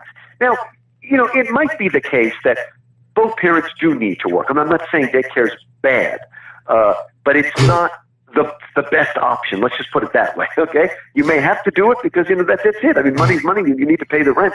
But what I'm getting at is we live in a culture that now wants to actually say that's better. Well, it's not really better. It's maybe the only option you have, but it's not better. So it's something. I'd like to remind everyone at this point you're listening to the Deeper Waters podcast, and everything we do is listener-supported, thanks to the help of ordinary people like you. People who are willing to chip in maybe $5 or $10 every now and then to help us with things. And we'd really appreciate your support. We've got a lot of financial needs and such. And if you're benefiting from the work here that we're doing, it's really fair for you to give back to the work that we're doing, something. And if you want to do that, just go to deeperwatersapologetics.com. That's my site. And when you're there, there's a link on the side, help support the work of Deeper Waters Christian Ministries, where you go there and you click that link and you get taken to Risen Jesus. You've gone to the right place. Those are my in-laws, Mike and Debbie Lacona. And then you send a message to them and say, hey, I want to make a donation. I want to go to Nick Peters. I want to go to Deeper Waters. And you get in touch with them or me or Allie and tell us about it. And we'll make sure we give that donation, and it will be tax deductible. You can also go on Amazon and buy ebooks that I have either written or co-written. Written is A Creed for the Ages, the Apostles' Creed in Today's Christian. Co-written include books like Defining Inerrancy, God and Natural Disasters, Christian Answers to This Generation's Questions, Godless, such. And guys, Dr. Markos and I have been talking some about marriage. Some of you might not have realized this, but women tend to like jewelry. It ranks really high up there with them. And so what you can do is you can go and you can purchase jewelry through a friend of ours at the website.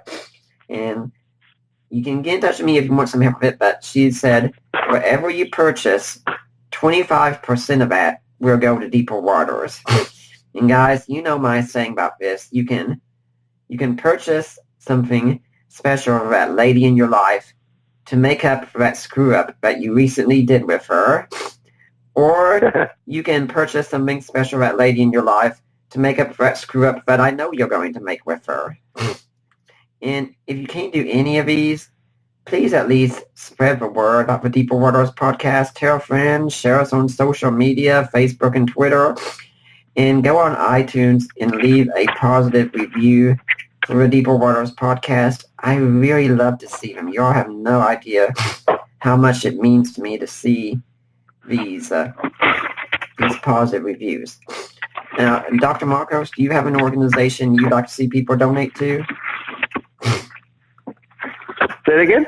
Do you have an organization you'd like to see people donate to?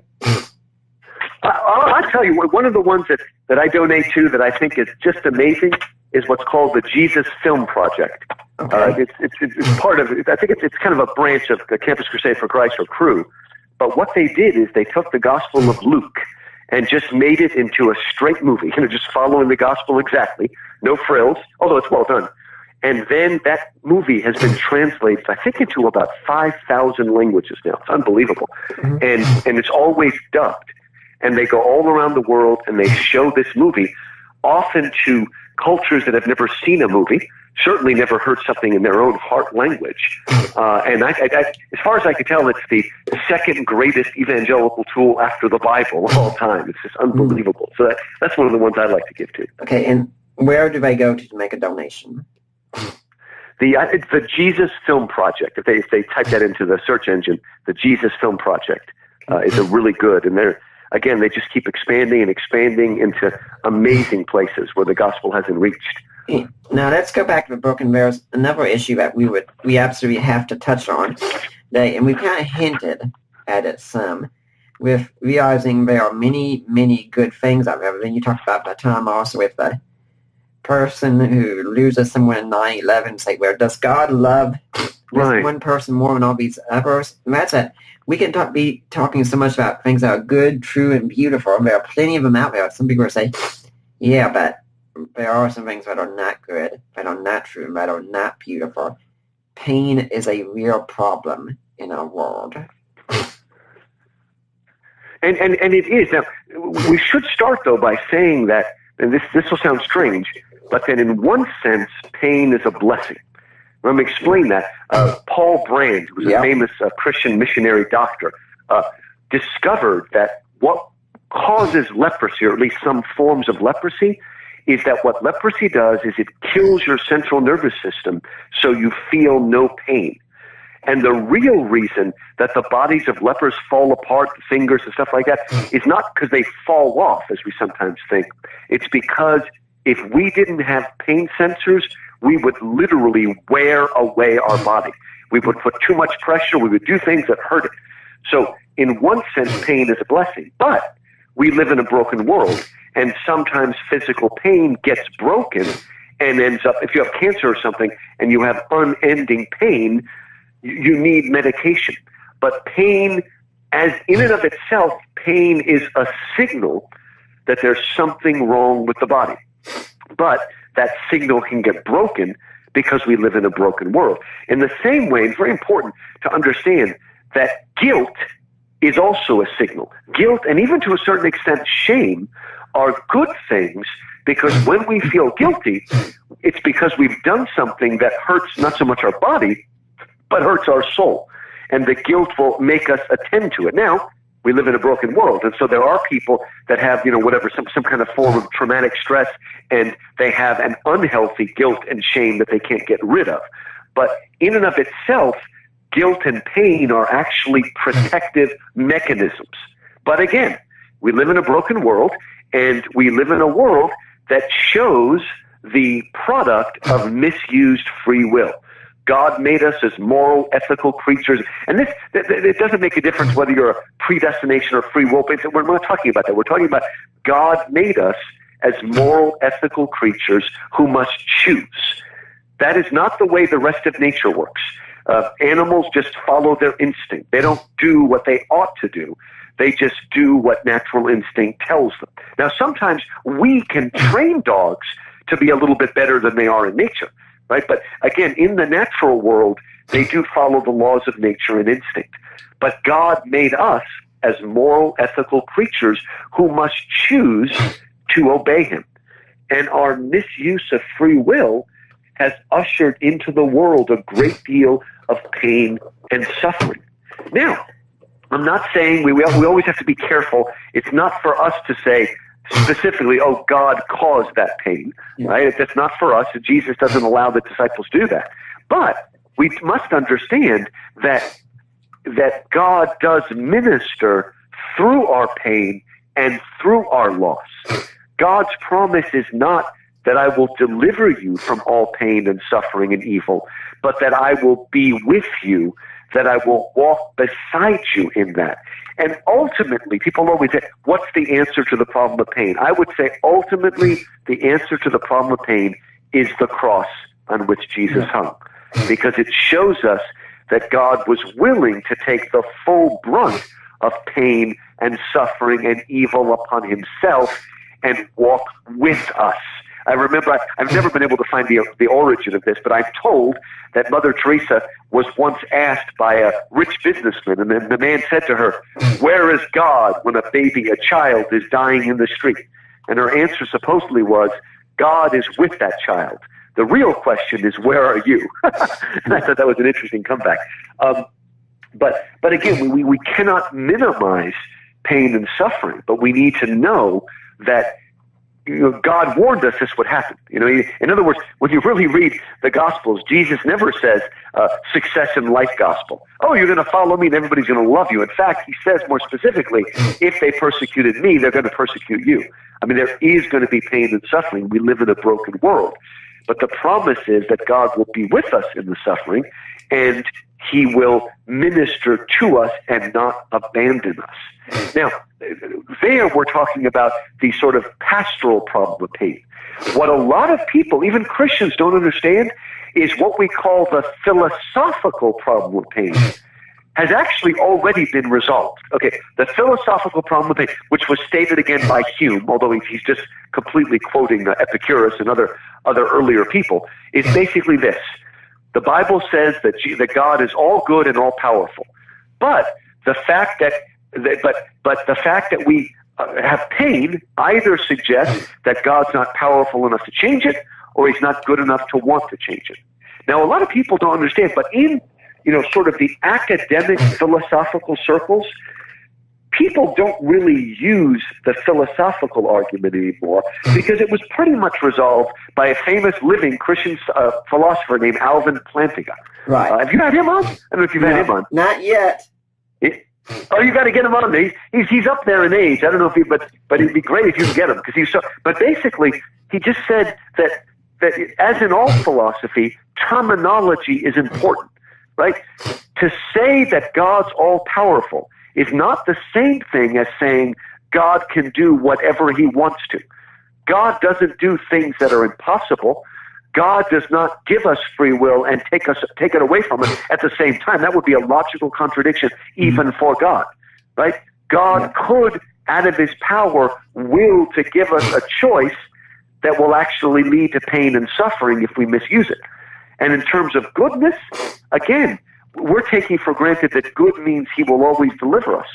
but there are often reasons that God can use suffering to mature us. We don't always know. And Alvin Plantinga's philosophical argument doesn't demand that he give an answer for everything. He just needs to show that it's possible. And so again, in the philosophical world, the academic philosophical world, they've sort of given up on the problem of pain as a way to attack Christianity. But it still carries a great deal of emotional force, right? Because again, who wants to suffer? We've all suffered, and we've seen people suffer. But philosophically, that issue's been more or less dealt with. I would say, though, if you've got listeners that really want to dig into this, C.S. Lewis's book, The Problem of Pain, is still one of the best and most accessible books dealing with pain and how God can use that. And that's a great book to read. I talked about it in my book a little bit. It's very good. There's also he basically says, but go ahead. There's also Clay Jones's book, Why Does God Allow Evil? And yes, he's been on talking about that book before. Oh, he has been. Have you ever gotten Philip? What's his name? Philip. No, I have not got Philip Yancey. Have you ever had Philip Yancey? Not yet. Yeah, he's pretty much in demand. But Yancey's written a number of books.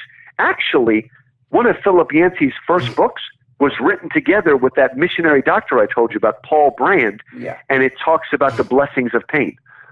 So that he co-wrote it with the doctor. But he's written some very. Where is God when it hurts? He's one of the best writers. And of course, if you really want to see how amazing God is, you read Johnny Erickson Tata, that poor woman who, when she was young, is mostly paralyzed from the neck down, and yet has this most amazing ministry. And Johnny has written her autobiography and other books about how God can minister even through the worst kind of pain. Dr. Markos, we've been doing this through Facebook Live, and I've had a comment come in from my friend Kirby Graham. Oh, good. Tell Dr. Markos hello for me. He says he works with your son. Oh, he does. He works with my son. Yes. Yeah, both Kirby and my son, his name is Alex, they both teach at Geneva Classical School in Boerne, Texas. Boerne is right next to San Antonio. And it's a classical Christian school. And they're not only colleagues, both of them have been going through HBU's online Masters of Apologetics program. I think Kirby's just about done. My son just started. And it's a great program where you can work with people, actually one of our teachers is Mike Licona, who you might have had him before. He's a great writer on the resurrection. I've had him on the historicity of the Gospels. Yeah, I think I know him somewhat, Do you know Mike Licona? Yeah, excellent. And my son just had a class with him. He also had a class with Holly Ordway, who's a very good apologist. He does what's called imaginative apologetics, engaging our imagination and whatnot. Yeah, Holly's been on the show. Oh, she has? Oh, good. I just did a review of her book, which is excellent, on cultural apologetics. Yeah. And as for Mike Licona, one of the reasons he's been on so many times for us is, I'm not sure if you remember this or else, but I am married to his daughter.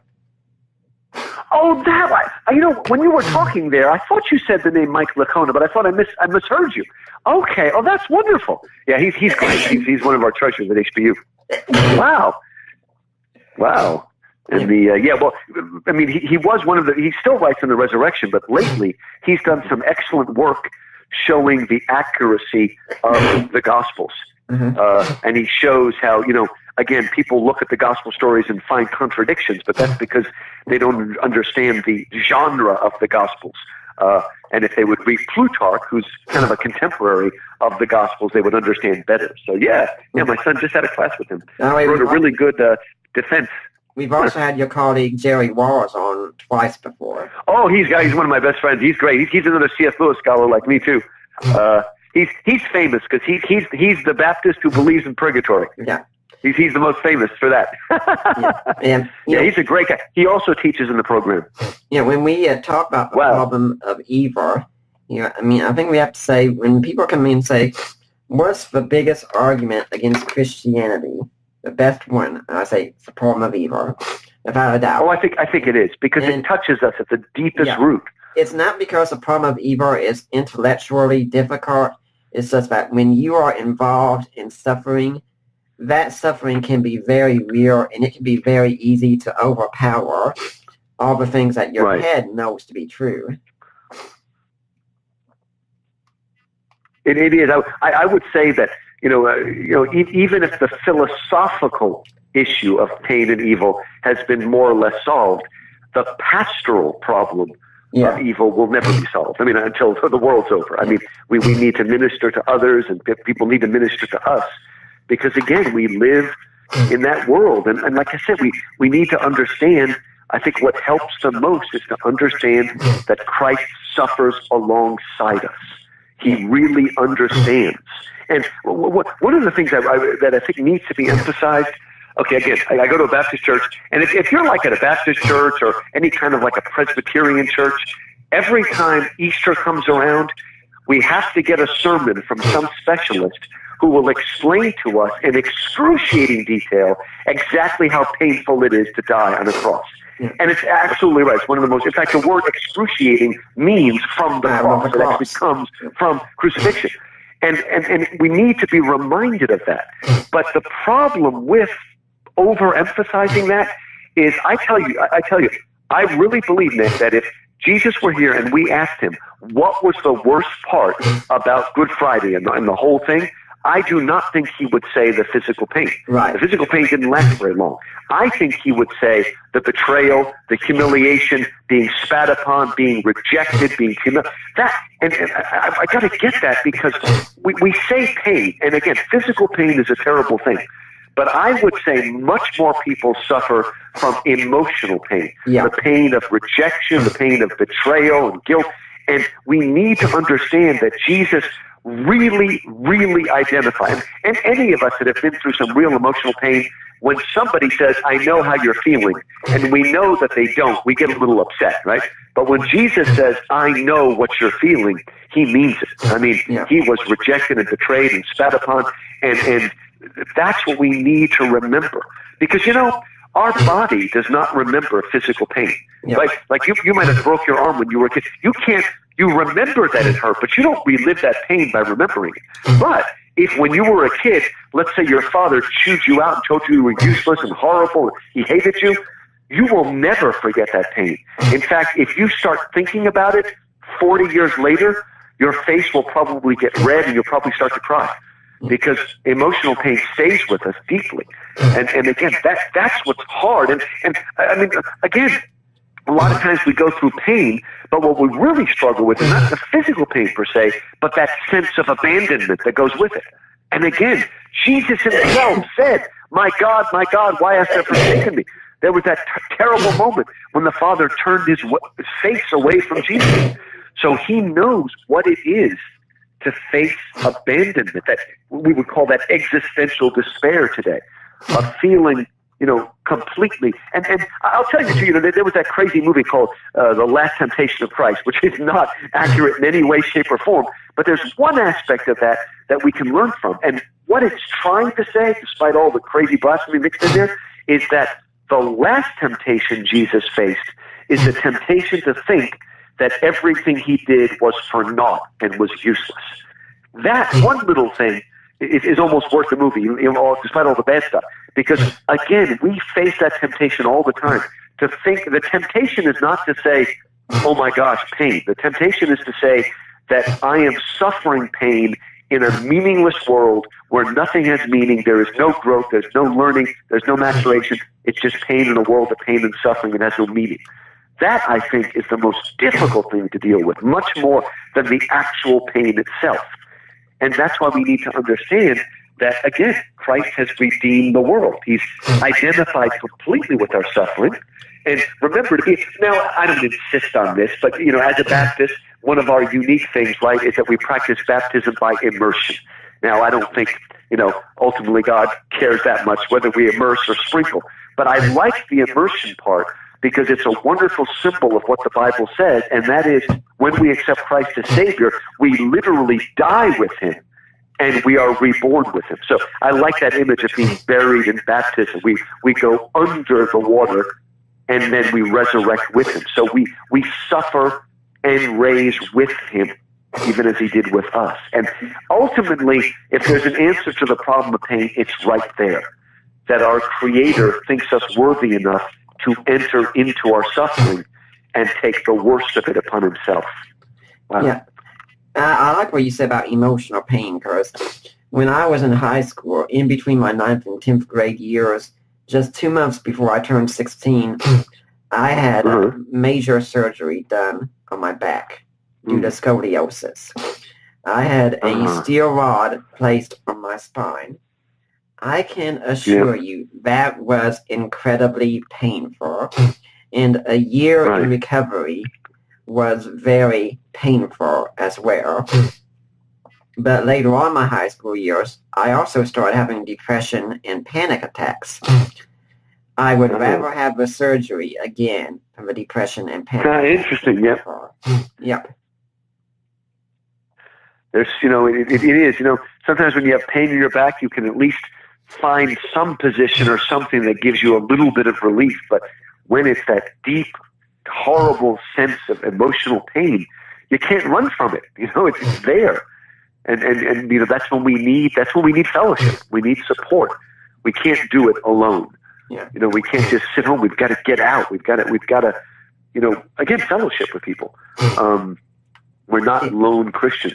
It has been said, if you're depressed, one of the best things you can do is go knock on your neighbor's door and ask what you can do to help them. Exactly. Oh yeah. That's the trouble. We people just stay inside, and unfortunately, our modern technology, allows a depressed person to just cut himself off from the world. I mean, everything we got. Heck, nowadays you don't even have to go shopping. Amazon will go shopping for you. So you really don't have to leave the house for anything. You don't have to leave your room. And I mean, that's bad for anybody, but somebody that's deeply depressed, it's like just digging yourself even more deeply and deeply in the pit. And you're right. Help when you're suffering, help somebody else out. And it does bring a great deal of relief. Yeah. First of all, you realize again that, wow. I think one of the great benefits of Christianity also is that no suffering for a Christian is ever wasted. It is always used for good. I think about my depression, for instance. When I graduated from high school, I decided to go on to Bible college. Didn't have much else I could do, but I knew the Bible well. I went to study there. And while at Bible college, that's when I discovered apologetics. Now, in the past, I used to tell people, I hated the depression I went through, but it was one of the best things that ever happened to me because it led me to apologetics. That's usually what I said, but I don't say that anymore. Because when I started doing apologetics, that eventually got me going to Southern Evangelical Seminary. And while I'm at Southern Evangelical Seminary, I meet Gary Habermas, and we form a friendship. And yes, Gary. Oh, okay. And yes, Gary's been on the show a number of times. And Gary Habermas one day tells me about Mike, and he says, "Did you know he has a daughter?" And because I was just wondering. There we go. Yeah. And because of that, that's how I ended up marrying her. So I say, depression led me to Bible college. Bible college led me to apologetics. Apologetics led me to my wife. It's a very good thing. That's great. Oh my. That's because Gary and Mike wrote the great book about the resurrection together. Yeah. Minimal facts and all that stuff. Yeah. Wow. And as you know, Gary Habermas himself has gone through great suffering because he lost his wife. Yeah. I don't know if it was a cancer, but he lost his wife to a disease. Cancer. And I remember because it was cancer. That's what I thought. Because the great books by Lee Strobel, The Case for Christ and the Case for Faith. Yeah. And I do an international Bible study at my home. In fact, I'm doing it tonight, once a month. And the last year we went through the video series of The Case for Christ and The Case for Faith. And it includes all of this great special features. And in one of the special features, Gary Habermas gives his testimony of struggling with God through the loss of his wife. And it's very, very powerful. As he's just, again, how, God keeps saying to him again, "Do you trust me, Gary? Do you trust me?" I go, "Yeah, I do, God, but do you trust me?" It's very powerful. And you've probably heard him say it on your program. Again, just the naked honesty of the way we struggle with God, just like Job did, and David and Abraham and all the great faith people. They struggled with God, but in the end, we trust Him. We bend the knee in the end, and we trust Him. And by the way, even when we don't understand. We have had Gary and Mike on here together, in fact, to discuss. Oh, that's a great idea. To discuss questions I gathered on the resurrection, and sometime we're going to be working together, trying to get this in a book format for people out there. So be watching for that someday. Oh, great. I know of my own wife who goes through a lot of suffering with mental illnesses and such. I always tell her, honey, you just watch and see, because I think God's going to redeem this suffering. I think you will have more impact on people than I will, because I have arguments, and those can work. But you have a story, and a story is far more powerful today. It is, and you're right, especially today. We want a story. I mean, that's the original Christian apologetic is the testimony, and remember what I mean. One of the things that makes you an apostle is the apostles were witnesses of the resurrection. They testified to the risen Christ. Now, in the case of your wife, I don't think she actually saw the risen Christ, unless she had a vision, but she is still testifying to the resurrection power of Christ in her life. So we are still witnesses of the resurrection and of its reality. Not just philosophical, but it's historical, it's actual reality. And one of the things that C.S. Lewis, more than anybody, helped us to understand is, as Christians, reality is on our side. You know, when I grew up, all the atheists wanted us to believe that they have reality on their side. No, we're the ones that have reality. So I told you, the problems with pornography and the romance novels the women read is that they are not real. That's the problem with them. God calls us into reality, even when that reality includes suffering and pain. He calls us into reality, not into fantasy and illusion and wish fulfillment. He calls us into that which is real. And that's one of our testimonies, I think. Of course, we have to say, and Holly Ordway would definitely agree with us, it doesn't mean all fantasy and such is wrong. Right, oh yes. But true fantasy should lead us to a great appreciation of reality and such. It's true.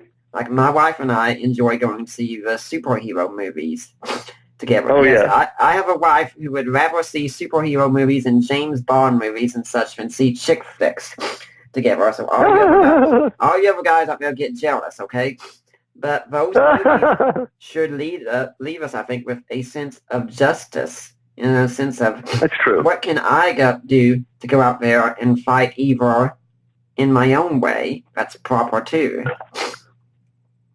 Well, you know, one of the things that C.S. Lewis said, and I agree with him here because I teach fantasy too, he said that the real bad things they give kids to read are what he called the school stories, rather than fantasy. What he meant by that, you probably remember that.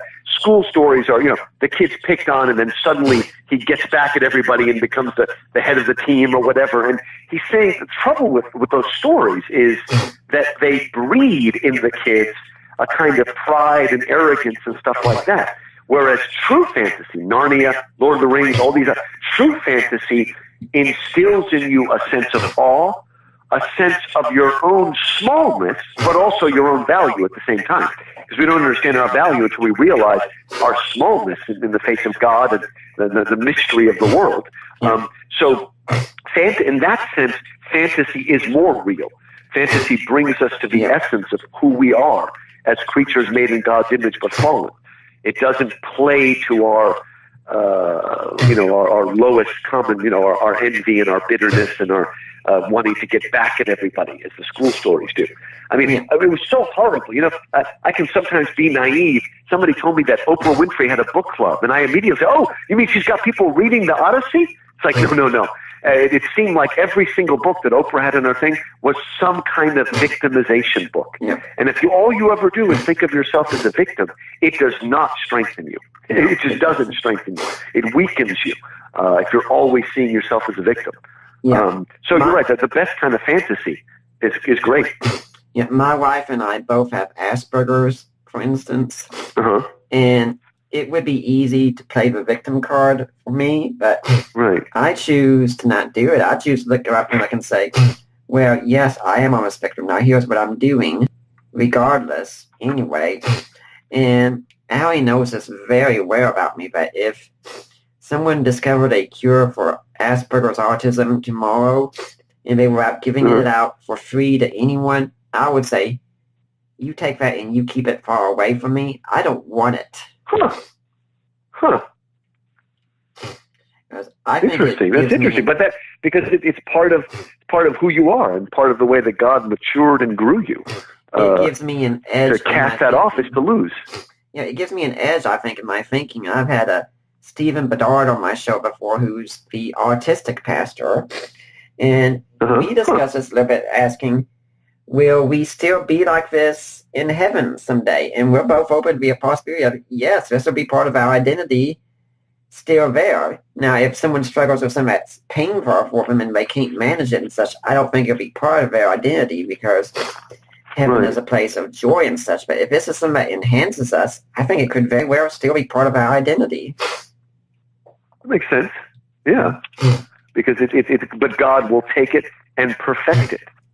And because, the thing about us is we're all package deals. In other words, our strengths and weaknesses are completely tied together. I mean, I'll just give a good example of this.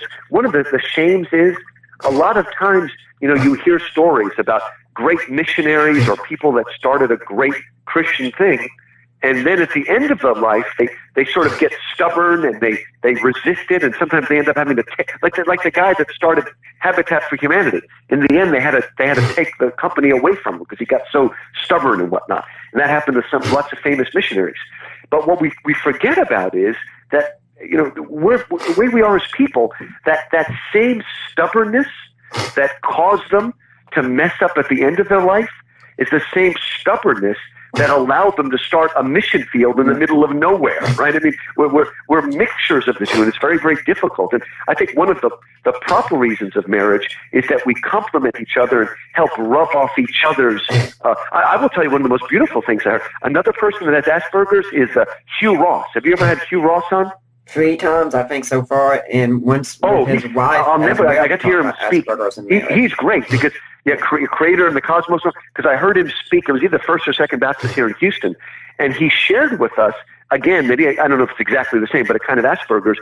But what's wonderful is he explained, and I don't know if this is true of you, the role that his wife played in his life. He'll ask her sometimes, honey, did I come across as, uncaring? And she'll tell him. He'll look, in other words, he recognizes that he doesn't catch these signals, but she does, and he trusts her enough to tell him. And I thought it was a wonderful testimony of how marriage works. Marriage doesn't change us, but we can rub off the rough edges on each other if the two will allow each other to do that. Sort of like two good friends, as iron sharpens iron. So one friend sharpens another. But I think that happens in marriage as well. Yeah, and in the best kind of marriages. If anyone is interested in that, and Hugh Ross was on here a few years ago by himself to talk about Asperger's, but I think it was last April we had him and his wife on together to tell their love story. So you can go back and hear how they met, how they started dating, how they married, and how Kathy is such a huge benefit to Dr. Ross today. Yeah. Oh, that's beautiful. Yeah, like I said, it stuck in my mind when he said that this is the way it's supposed to work. Because we all have rough edges. We all have rough edges that need to be smoothed down. And again, people don't, because they're like, well, you're not supposed to change your spouse. Well, you don't change them. Yeah. But you can help refine them. Again, as iron sharpens iron, in the best scenario of that. Well, I don't think we have time to ask another question here, so tell everyone, the book is Atheism on Trial. The Kindle version, as of the time of this recording, Kindle version is $9.99. Paperback is $13.47, and audio CD is $19.98. Now, Dr. Markos, do you have a blog, a website, an email way people can get in touch if they want to find out more? Yeah, it's loumarkos.com. LOUMARKOS.com. loumarkos.com. We'll take you there. And I got to say that I'm very excited. This is my first book that's been turned into an audiobook. So it was really exciting to listen to somebody reading your book out loud. I brought a copy to my parents. I was just in Florida just 2 days ago visiting my parents. And the speaker's amazing. He just gets all the intonations right. And anyway, that was really exciting. Harvest House is the publisher, and I've really enjoyed working with them. Hope to do more books with them. And do you have any final thoughts you'd like to leave today for the Deeper Waters audience? Just, again, instead of just reading the textbooks, go back and read the original writers. Don't read a book about Plato or Aristotle. Go back and read them themselves, in translation, of course. Read them themselves to see that this struggle has been going on for a long line. Tertullian's not an easy read, but go back and you'll see that all our early church fathers dealt with all the same heresies we're dealing with now and dealt with them pretty decisively. But because we forget and we don't read our old books, we have to fight the battle all over again. Well, Dr. Markos, I'd like to thank you for taking your time to call, and I hope we'll see you back here again sometime. Thanks so much. Love to come back. Okay. Good talking I'd like to you. to remind everyone that next week we're going to have Brian Godwell on talking about Resistant, the next book in his Apocalypse series. We're going to be talking about eschatology. For now, I'm Nick Peters, and I'm signing off.